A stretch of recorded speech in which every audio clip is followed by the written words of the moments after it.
मैं अगर अमेजोन के जंगल में पैदा हुआ होता तो मैं एक आदिवासी होता।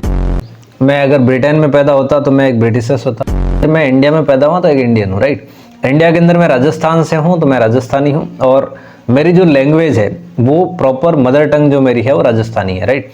अब सिंपल चीज़ यहाँ पे मैं आपको ये समझाना चाहता हूँ कि एनवायरनमेंट हमें बनाता है। जैसा हमारा एनवायरनमेंट होगा, जैसा हमारा वातावरण होगा, जैसा हमारा एटमॉस्फेयर होगा, वैसे हम बनेंगे। अगर मुझे इंग्लिश नहीं आती है तो मैं यहाँ पैदा हुआ हूँ, यहाँ की जो मेरी लोकल लैंग्वेज है वो मुझे बेहतर तरीके से आती है।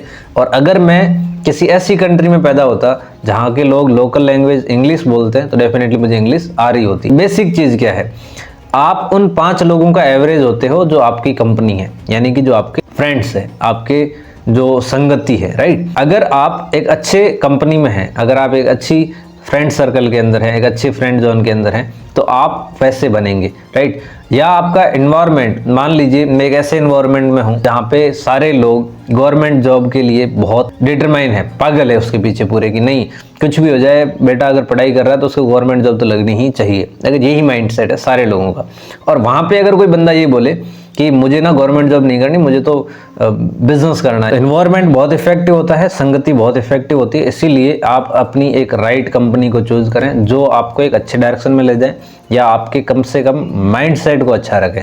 सबसे इंपॉर्टेंट टॉपिक होता है माइंडसेट, कि अगर माइंडसेट अच्छा है तो आप बहुत बेहतर चीज़ें कर पाएंगे। माइंडसेट अगर अच्छा नहीं है तो आप कुछ भी नहीं कर पाएंगे। तो इंपॉर्टेंट इस चीज़ को अंडरस्टैंड करिए कि एनवायरनमेंट हमें बनाता है, हमारा वातावरण, हमारा एटमॉस्फेयर हमें बनाता है। जैसा आप बनना चाहते हैं वैसा आपको ये बनाएगा। अगर मेरे घर पे सारे लोग मजदूरी करते हैं तो मुझे कहीं ना कहीं वो पढ़ाएंगे लिखाएंगे ज़रूर, लेकिन उतनी बेहतर थिंक जो एक अलग इन्वायरमेंट से मिल सकती है वो वहाँ से नहीं मिलेगी। तो अगर आप कुछ डिफरेंट सोचते हैं, कुछ आप अगर अलग सोचते हैं और वो बेहतर है तो डेफिनेटली सोचिए, एनवायरनमेंट के हिसाब से ही माइंडसेट को डेवलप नहीं करिए। किस तरीके से एनवायरनमेंट इफेक्टिव होता है आप इस चीज़ को अंडरस्टैंड करिए। जैसे एक हाथी का बच्चा है, उसे हम एक पेड़ से बचपन से बांधते आ रहे हैं, वो बड़ा जब हो जाएगा, हमने उसको एक छोटे से जगह से बांध दिया, तब भी वो वहीं खड़ा रहेगा। क्यों? उसके सोच को, उसकी थिंक को ये लगता है कि मैं इसको उखाड़ नहीं सकता या मैं इसको लेके चल नहीं सकता। क्यों नहीं चल सकता? क्योंकि मैंने बचपन से बहुत ट्राई किया है लेकिन ये चीज़ नहीं हिली है यहाँ से। अब जब वो बचपन से ट्राई करता आ रहा है तब वो अलग था, आज उसकी सिचुएशन अलग है, बट फिर भी वो उस चीज़ को नहीं कर पा रहा है। क्यों नहीं कर पा रहा है? क्योंकि उसके माइंड सेट को एक लिमिट मिल चुकी है कि इससे ज़्यादा एफर्ट तुम लगाओगे तब भी तुम्हें कोई परिणाम नहीं मिलेगा।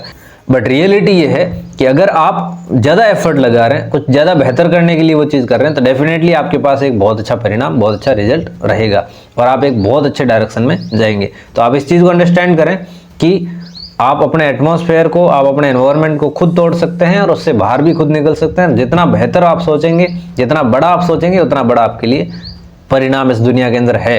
इस पूरे यूनिवर्स में वो चीज़ें एग्जिस्ट करती है जो तुम सोच सकते हो, वो पाई जा सकती है। Okay, thank you so much for watching. मिलते हैं नेक्स्ट वीडियो में, तब तक के लिए जय हिंद।